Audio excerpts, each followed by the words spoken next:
के आखदियां ने ऐ हाकमे वक्त तेरे ते लानत, ऐ यजीद दी फौज तेरे ते लानत। तक तक अज तेरा जवाल आया।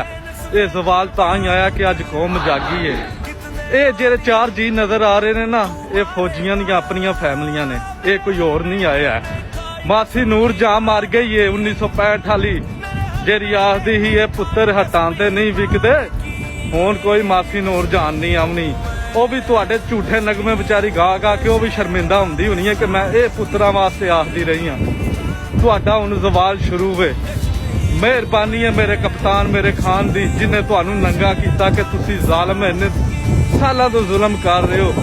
इन्हां बलोचियां दे, इन्हां पख्तूनां दे, पंजाबियां दे, सिंधियां दे, सारियां दे तुसी जुल्म करके वेख लेने। लेकिन अज तुहाडा सवाल शुरू है। जिन्नू तुसी माइनस करन नू तुले हो ना, तक वो रूज ते जा रहा, क्योंकि उन्हें सबर दा हथ फड़िया। खान ने सबर किया। अल्लाह सबर करने वालियां दे नाल है। अल्लाह बगैरतां दा कदी नहीं साथ दिंदा, रब भी हक सच वाले दा साथ दिंदा। तक्को अज तुहाडियां कुर्सियां खाली, सिर्फ कौन बैठे ने ये लत्त चुकन जिदी वेखन जांदे हन ना कि लत्त उच्ची कीदी है। इसे बार्डर ते उस फौजी दी लत्त वड्ड के कुत्ते आगे पा दिओ, देख लईए लत्त किदी उच्ची है। लत्त तुहाडी हुण पुंड च लै लो वड्ड के।